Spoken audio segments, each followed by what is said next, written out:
बिस्मिल्लाहिर्रहमानिर्रहीम।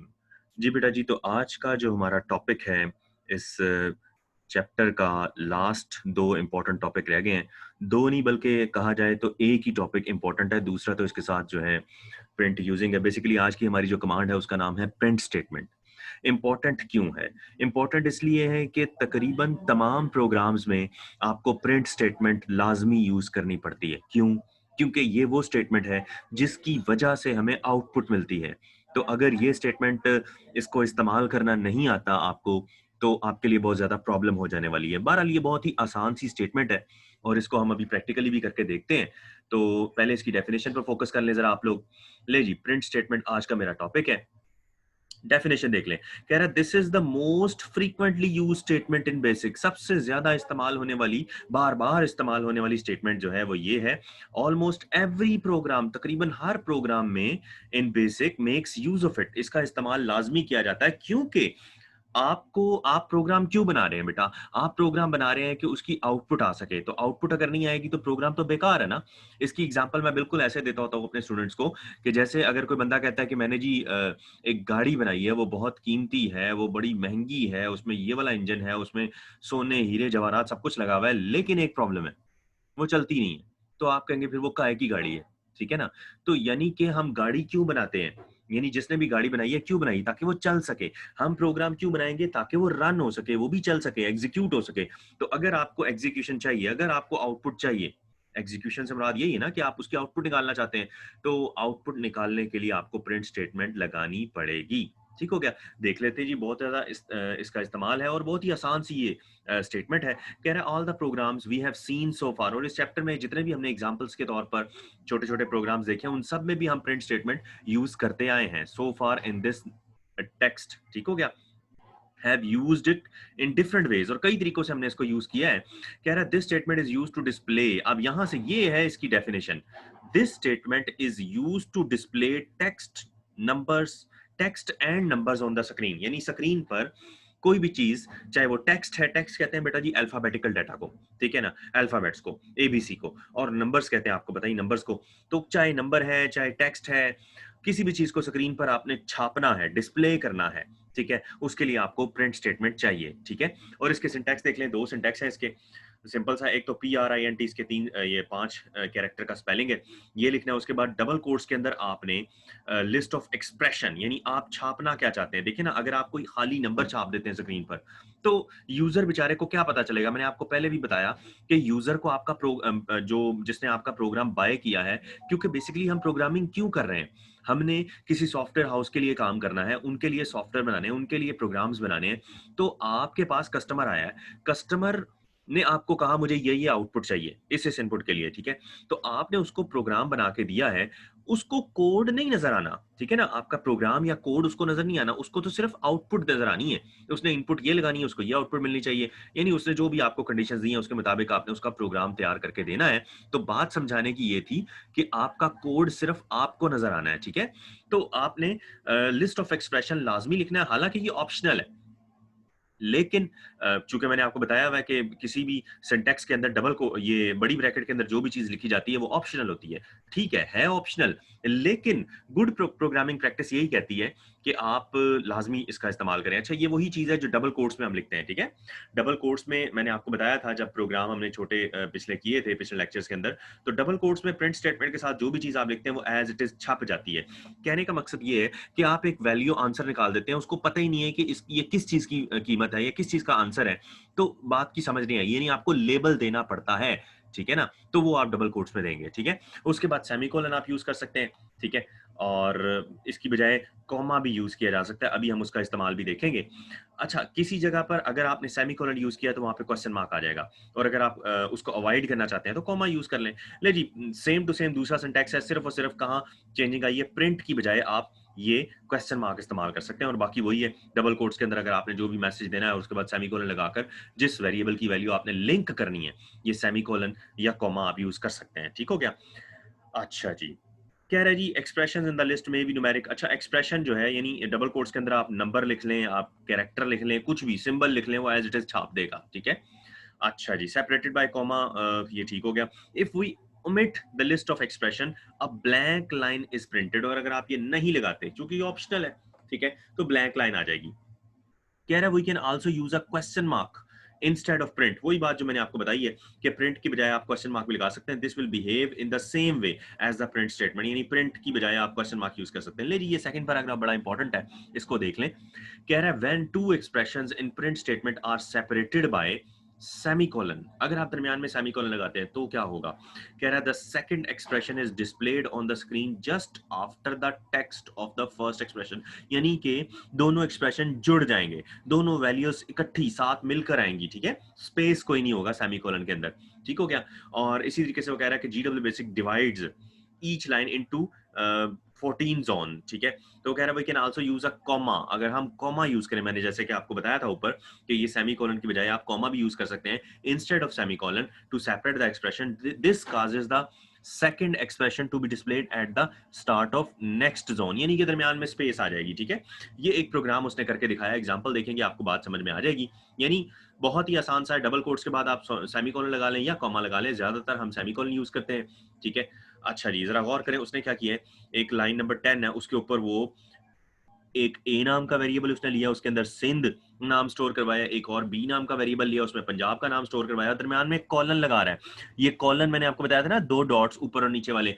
एक ही लाइन पर अगर एक से ज्यादा स्टेटमेंट्स लिखनी है, यहां पर ये कितनी स्टेटमेंट्स एक लाइन नंबर 10 पे लिख रहा है, 1 2 3 4 5 स्टेटमेंट्स लिख रहा है। और आप देखें हर स्टेटमेंट के बाद कॉलन लगाया हुआ उसने, ये देखें यहां पर भी कॉलन आ गया, यहां पर भी कॉलन आ गया, ठीक है। और ए में वो सिंध का नाम स्टोर करवा दिए। पांचों के पांचों वेरिएबल कौन से हैं, ये हैं स्ट्रिंग वेरिएबल, क्योंकि हर वेरिएबल के नाम के साथ डॉलर साइन लगा हुआ है। ए के साथ भी है, बी के साथ भी है, सी के साथ भी है, और ये डी के साथ और ई के साथ। और वो 5 सूबों के नाम, ये चूंकि पुरानी बुक है, 5 सूबे उसने शो किए हैं कश्मीर डाल के, ठीक है। हालांकि अब आपको पता है कि एक तो केपीके का नाम चेंज हो गया, एनडब्ल्यूएफपी का नाम जो है, वैसे उसने एक छोटा सा प्रोग्राम बनाया जिसके अंदर उसने 5 सूबों को के नामों को लिखवा कर आपको प्रिंट करवा के दिखाएगा। तो मैंने भी इसको बनाया है, मैं अभी आपको दिखाता हूँ। बहरहाल जरा गौर करें, 5 डिफरेंट नाम लिए उसने, ए बी सी डी ई। ए में सिंध रखवाया, बी में पंजाब, सी में बलोचिस्तान और डी में एनडब्ल्यूएफपी और ई में कश्मीर। ये इसके 5 है। मैंने 6 वेरिएबल लिए, मैंने इसके अंदर जो है गिलगित बल्तिस्तान का नाम भी डाल दिया है। मैं अभी आपको दिखाता हूँ। ले जी, प्रिंट करवा रहा है इन 5 वेरिएबल्स के नाम को दरमियान में सेमी कॉलन लगाकर। जरा गौर कर लें, यहाँ पर जरा गौर करना आपने, क्या है यहाँ पर, सेमी कॉलन है, ठीक है ना। बी के बाद बी, सी के बाद बी, डी के बाद बी, और दरमियान में एक खाली लाइन छोड़ी है उसने। प्रिंट आगे कुछ नहीं है, जब आपने 2 लाइनों के दरमियान गैप देना होता है ना, तो खाली छोड़ देते हैं, प्रिंट नथिंग। और उसके बाद जरा गौर कर लें, और 5 नामों के नाम अब कॉमे के साथ भी आपको दिखा रहा है। जरा गौर कीजिएगा इसकी आउटपुट पर, रन किया उसने, ये देखिए जरा 5 नाम आपके सिंध, पंजाब, बलोचिस्तान, एनडब्ल्यूएफपी, कश्मीर जुड़कर आ गए। यानी क्योंकि दरमियान में ये लाइन नंबर 20 पहले चली है ना, तो लाइन नंबर 20 की आउटपुट की वजह से, चूंकि उसमें सेमीकोलन यूज किया गया था, तो वो इकट्ठा जोड़ के लिख दिया उसने, ठीक है। और लाइन नंबर 40 में क्या हुआ, आपने कॉमा यूज किया, तो आप देख सकते हैं कि स्पेस में नाम लिखा हुआ नजर आ रहा है, ठीक हो गया। इसी तरह से एक और ये बात आपको क्लियर हो जानी चाहिए कि इस कॉमा और सेमीकोलन का क्या फर्क है, ठीक है। इसी तरीके से एक और प्रोग्राम उसने लिख दिया जी। एक और प्रोग्राम में उसने क्या किया, लाइन नंबर 10 में ए एक न्यूमेरिक वेरिएबल लिया, उसको 10 वैल्यू असाइन करवाई। न्यूमेरिक में कौन सा है ये, चूंकि कोई सिंबल नहीं है, तो मैंने आपको बताया था ये कौन सा वेरिएबल है, ये सिंगल प्रिसिशन है, ठीक है। इसमें 10 वैल्यू स्टोर करवाई, फिर दरमियान में कॉलन लगाया, फिर 20 स्टोर करवा दिया बी में और सी में 30, ठीक है। और एक और लाइन में उसने सिटी नाम का एक वेरिएबल लिया है, कौन सा है, सिंगल सॉरी स्ट्रिंग है, डॉलर साइन लगा हुआ, उसके अंदर लाहौर का नाम स्टोर करवा दिया उसने, ठीक है ना, लाहौर का नाम स्टोर करवा दिया। और इसी तरीके से कंट्री नाम का एक और वेरिएबल लिया दरमियान में कॉलन लगाकर। यानी ये दो स्टेटमेंट्स जो है इस लाइन में 20 में 2 स्टेटमेंट्स, हालांकि अलग अलग लाइन पे लिखनी चाहिए थी, दरमियान में कॉलन लिख दिया, और ऊपर उसने 3 स्टेटमेंट्स बनाई है लाइन नंबर 10 में कॉलन लगाकर। एक ही लाइन पर आपको बताया कि अगर एक से ज्यादा स्टेटमेंट्स लिखेंगे तो दरमियान में कॉलन यूज करते हैं, ठीक हो गया। और कंट्री में उसने क्या नाम स्टोर करवाया, पाकिस्तान का नाम स्टोर करवा दिया। और अब जरा गौर करें लाइन नंबर 30 और लाइन नंबर 40 पे, प्रिंट ए कॉमा बी कॉमा सी, यानी ए बी सी को कॉमे के साथ उसने प्रिंट करवाया, यानी तीनों वैल्यूज आप गौर कर लेंगे, पहली लाइन 10 20 30 गैप के साथ आ गई। और उसी तरीके से print A B C comma city country, अब 5 वेरिएबल्स आप देख लें, 10 20 30, लाहौर और पाकिस्तान का नाम भी आ गया, चूंकि सिटी के अंदर लाहौर था, कंट्री के अंदर पाकिस्तान का नाम स्टोर था, तो वो 5 गैप के साथ आ गए। ये इसलिए उसने बताया कि भाई न्यूमेरिक वेरिएबल और स्ट्रिंग वेरिएबल इकट्ठे प्रिंट के साथ आ सकते हैं, बस ये दिखाने के लिए उसने ये वाला प्रोग्राम बनाया। बाकी मकसद तो यहाँ पे क्लियर हो जाता है ऊपर वाली एग्जांपल में। ले जी, ऊपर वाली एग्जांपल मैंने भी की हुई है, जरा इसको गौर कर लें। किया क्या हमने, लाइन नंबर आप जरा गौर कर लें, इसको देखें, CLS लाइन नंबर 10 है मेरी, CLS और ए नाम का वेरिएबल लिया, उसके अंदर सिंध का नाम स्टोर करवाया, बी नाम का एक और स्ट्रिंग वेरिएबल लिया, उसमें पंजाब का नाम स्टोर करवाया, मैंने अलग अलग किया जरा खुला खुला, ठीक है। सी नाम के स्ट्रिंग वेरिएबल के अंदर बलोचिस्तान का नाम स्टोर करवा दिया, डी के अंदर केपी के, चूंकि एनडब्ल्यूएफपी का नाम चेंज हो चुका हुआ है, और इसी तरीके से ई नाम का एक और वेरिएबल लिया, उसमें मैंने गिलगित बल्तिस्तान का नाम स्टोर करवाया, और पांचवा जो है छठा सूबा हमने बनाया है कश्मीर को, ठीक हो गया। वैसे टोटली 5 हैं ऑफिशियली, और छठा हम मानते हैं कश्मीर को, ठीक हो गया। अच्छा जी, प्रिंट करवा दिया जी। उसके बाद हमने 6 के 6 वेरिएबल्स को आप देखें सेमीकोलन के साथ, और एक लाइन का गैप छोड़ने के लिए खाली प्रिंट छोड़ दिया, और उसके बाद फिर से मैंने कॉमास के साथ उनको लिखा, ठीक है। ले जी, अब मैं इसको रन करता हूँ। रन करने के लिए आपको पता है खुद से टाइप कर लें RUN, या फिर आप F2 भी प्रेस कर सकते हैं, चूंकि रन जो है वो सेकंड नंबर पे आ रहा है। ये बात मैंने आपको बताई ना, ये पहली चारों कीज आपकी फंक्शन कीज के साथ चलती हैं। F1 पे लिस्ट, F2 पे रन, F3 पे लोड, और F4 पे सेव, ठीक है। रन करके जैसे ही मैं एंटर करूंगा, आप मेरी आउटपुट देख लें। ऊपर देखें, पहली लाइन पर क्या हुआ, सिंध, पंजाब, बलोचिस्तान, KP के, गिलगित बल्तिस्तान और कश्मीर इकट्ठा जुड़ के आ गया, क्योंकि मैंने दरमियान में सेमीकोलन यूज किया था। और ये एक लाइन का गैप आप देख सकते हैं, दोनों लाइनों के दरमियान एक लाइन खाली है, क्योंकि प्रिंट खाली छोड़ दिया था। जब आपको एक लाइन छोड़नी हो, स्पेस छोड़नी हो, तो खाली प्रिंट छोड़ दें, ठीक है। और उसके बाद आप ये देखें, सिंध, पंजाब, बलोचिस्तान, KP के, गिलगित बल्तिस्तान और कश्मीर, चूंकि स्पेस छोड़ी थी वो अगली लाइन पे चला गया, तो 6 के 6 नाम स्पेस के साथ आ गए, ठीक हो गया बेटा जी। इसमें कोई प्रॉब्लम आपको होनी नहीं चाहिए। तो मेरा ख्याल है प्रिंट स्टेटमेंट काफी हो गई। प्रिंट स्टेटमेंट के बारे में अगर कोई बात आपको समझ ना आई हो, तो वो आप पूछ सकते हैं, ठीक है बेटा जी। जी बेटा जी, तो आज का हमारा जो सेकंड टॉपिक है वो है प्रिंट यूजिंग स्टेटमेंट, ठीक है। प्रिंट यूजिंग में क्या होता है जी, कि this command is used to display the numbers and screens. ये भी स्क्रीन पर क्या करती है, नंबर्स और स्ट्रिंग को दिखाती है, लेकिन लेकिन इन अ स्पेसिफाइड फॉर्मेट, एक खास अंदाज में, ठीक है। एक खास अंदाज में, वो अंदाज चेंज करने के लिए हमारे पास कुछ सिंबल्स हैं, उनको हमें समझना पड़ेगा कि किसका क्या मकसद है, ठीक है। इसका आप सिंटैक्स देख लें, प्रिंट यूजिंग, और उसके बाद स्ट्रिंग एक्सप्रेशंस, ठीक है। स्ट्रिंग एक्सप्रेशंस आपने लाजमी देना है, इसलिए ये ब्रैकेट के अंदर नहीं है, यानी ये वो सिंबल होगा जो टोटल 7 सिंबल हैं। 3 जो है स्ट्रिंग डाटा के लिए हैं, और 4 जो हैं वो न्यूमेरिक डाटा के लिए हैं, ठीक है। उसके बाद सेमीकोलन लगाना है लाजमी, और उसके बाद लिस्ट ऑफ एक्सप्रेशन, यानी कि अगर आप जो है जिस तरीके से उसको छापना चाहते हैं, जो भी अंदाज है, उस तरीके से आपने वो वेरिएबल का नाम या जो भी आपने लगाना है, सेमीकोलन लगाकर आप लगा सकते हैं, ठीक है। ये ऑप्शनल है, ठीक है। इसके इसके इर्द गिर्द उसने ब्रैकेट नहीं लगाई बहरहाल, लेकिन ये इसलिए नहीं लगाई क्योंकि जिन वेरिएबल्स के ऊपर आपने वो फॉर्मेट स्ट्रिंग करना है, वो वेरिएबल्स लगाने भी लाजमी है, ठीक हो गया, वेरिएबल या कॉन्स्टेंट, ठीक हो गया। चले जी, अब हम आते हैं सबसे पहले स्ट्रिंग फील्ड्स को देख लेते हैं, ठीक है। कह रहे द फॉलोइंग 3 कैरेक्टर्स, कितने कैरेक्टर्स है जी, 3 कैरेक्टर्स हैं, may be used to format the string field. अच्छा, इसकी डेफिनेशन आपने याद करनी है, सिंटैक्स याद करना है, और उसके बाद ये 3 जो है मैंने आपको बताया स्ट्रिंग डाटा के साथ इस्तेमाल होते हैं कैरेक्टर्स, और 4 जो है न्यूमेरिक के लिए, उनको आपको पता होना चाहिए। ये इतना ऐसा इंपॉर्टेंट टॉपिक तो नहीं है, ये बोर्ड में लॉन्ग क्वेश्चन नहीं आ सकता, लेकिन MCQ शॉर्ट क्वेश्चन आ सकता है, ठीक हो क्या। ले जी, 3 कैरेक्टर इस्तेमाल होते हैं फॉर्मेट करने के लिए स्ट्रिंग फील्ड को। सबसे पहले है जी आपके पास साइन ऑफ एक्सक्लेमेशन, ये जो बना हुआ है साइन ऑफ एक्सक्लेमेशन, ये क्या करता है, specifies that only first character in the string to be printed, यानी आपका जितना मर्जी लंबा चौड़ा जो है वो नाम लिखा हुआ है किसी स्ट्रिंग डाटा वेरिएबल के अंदर, उसका पहला पहला कैरेक्टर छाप देगा ये, ठीक हो गया। उसके बाद आ गई ये 2 बैक स्लैशेस, ये जो बैक स्लैशेस हैं, ये 2 बैक स्लैशेस इकट्ठी यूज होती हैं, और इनके दरमियान स्पेस जितनी आप लगाना चाहें, ठीक है। कह रहा है जी स्पेसिफाइज दैट 2 + n कैरेक्टर, यानी कि अगर आप सिंपल 2 बैक स्लैशेस इस्तेमाल करते हैं, उनके दरमियान में कोई स्पेस नहीं लगाते, तो जो भी वेरिएबल आपने साथ में लगाए हैं उनके पहले 2-2 कैरेक्टर आ जाएंगे, चूंकि 2 तो आने ही है, और उसके बाद n स्पेस, यानी जितनी आप स्पेस लगाएंगे 1 2 3 उतने कैरेक्टर मजीद वो प्रिंट करवा देगा, ठीक है। यानी आपकी स्पेस लगाने पे डिपेंड करता है।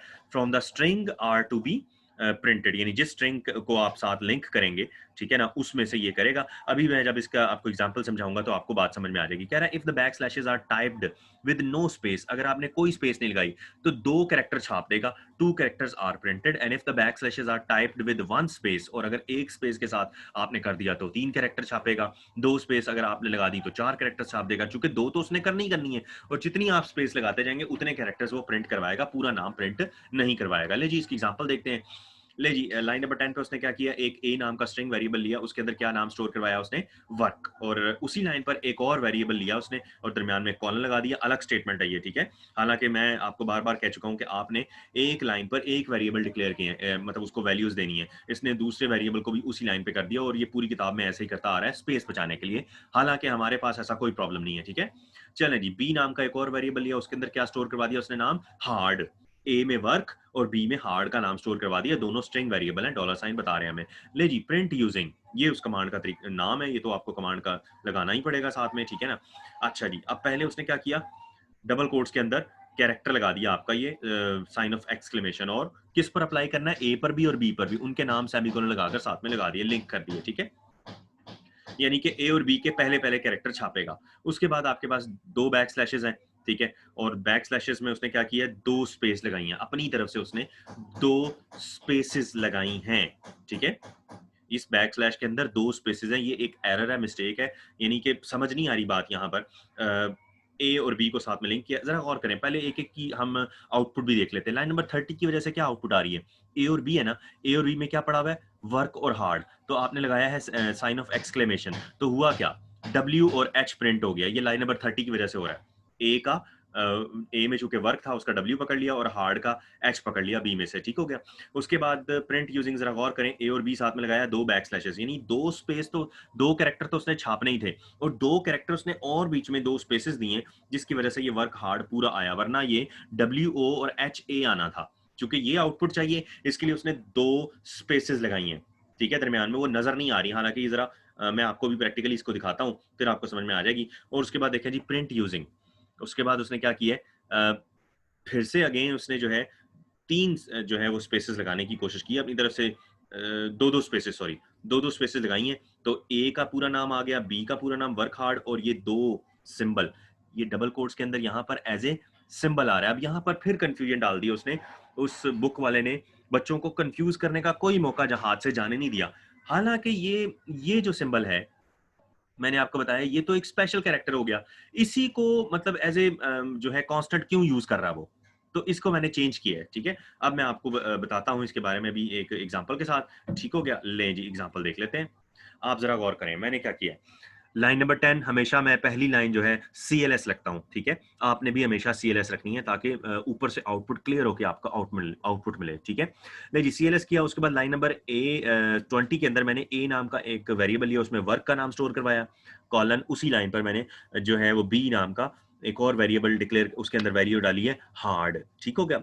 ए और में वर्क और बी में हार्ड, एक ही लाइन पर दो स्टेटमेंट्स बनाई हैं। ये मैंने आपको इसलिए एक लाइन पर दोनों किया है, ताकि बच्चों को बता दूं कि ऐसे भी ठीक है चीज, लेकिन आपने इनको अलग अलग करना है। मैंने दूसरा जो प्रोग्राम बनाया था उसमें अलग अलग ही किया था, ठीक है।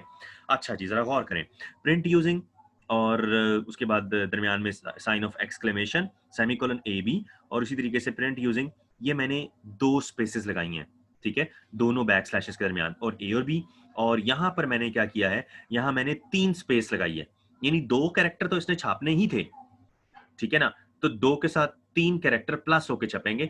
अब आप जरा गौर कर लें, ये मैंने ऊपर इसकी आउटपुट बनाई भी हुई है, बहरहाल मैं आपको आउटपुट दोबारा बता देता हूँ।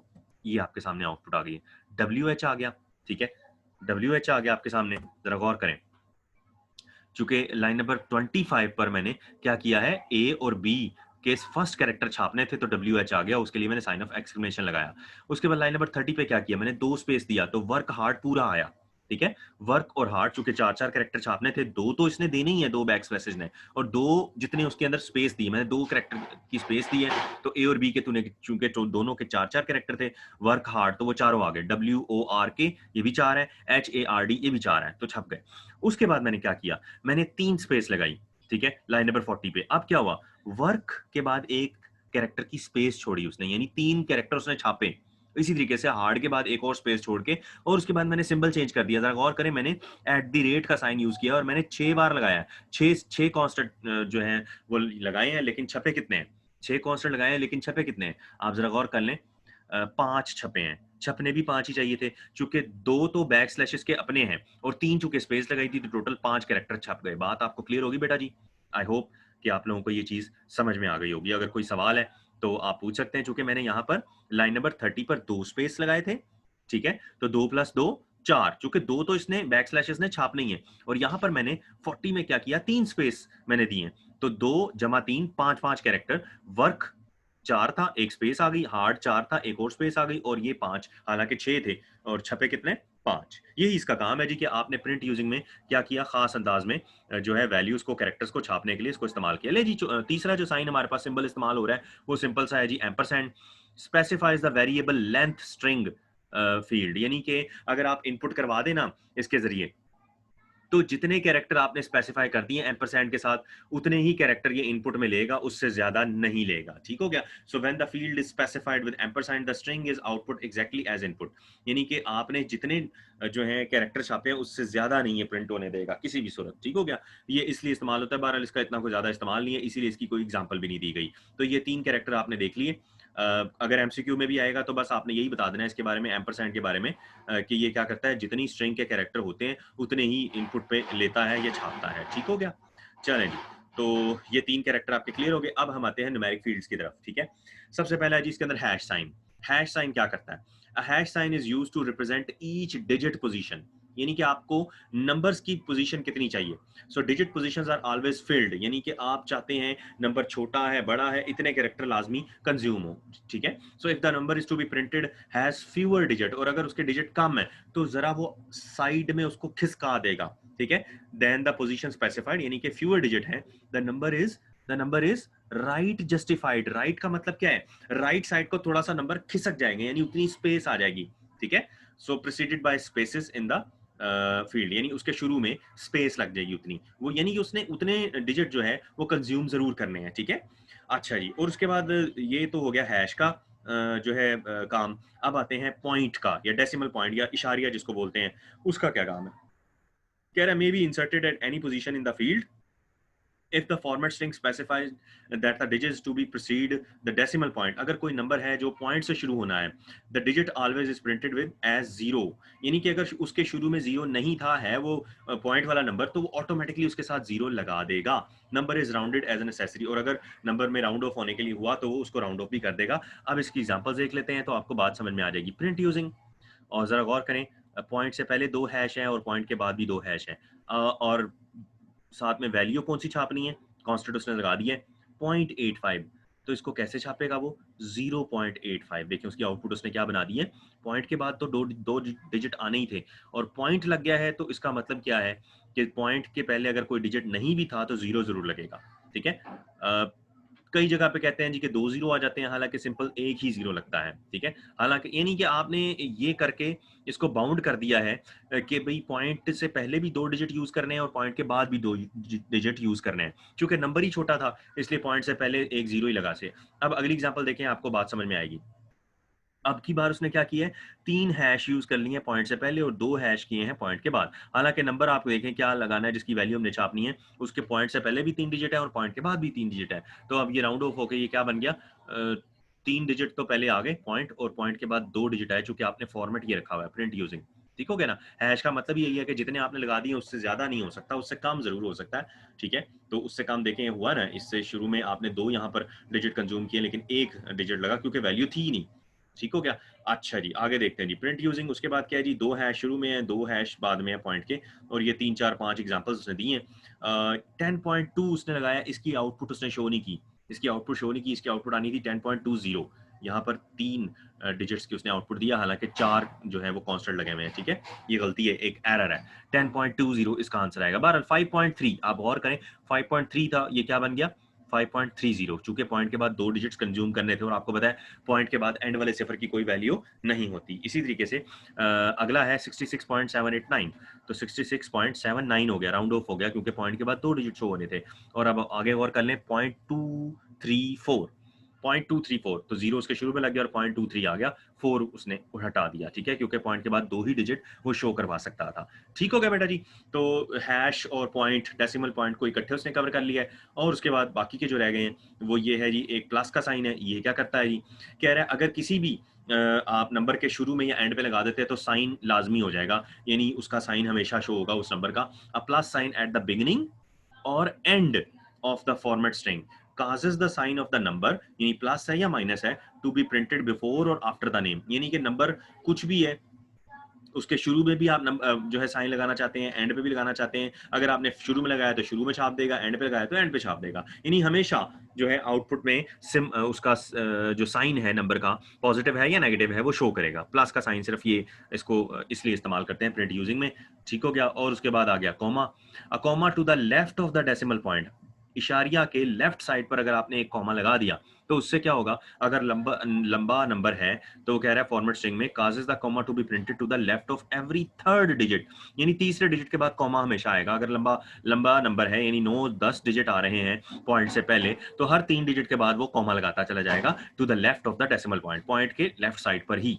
ठीक है। So a comma at the end of the format string is printed at the as part of the string. और अगर आपने जो है एंड पर लगा दिया तो वो तो उसका हिस्सा ही बन जाएगा। ये बहरहाल इसको छोड़ दें, इसकी कोई सच बात नहीं है। असल बात यही है कि तीसरे डिजिट के बाद हमेशा जो है वो कॉमा लगा देगा। ठीक हो गया बेटा जी। तो इसके साथ ही हमारा ये चैप्टर खत्म हो गया।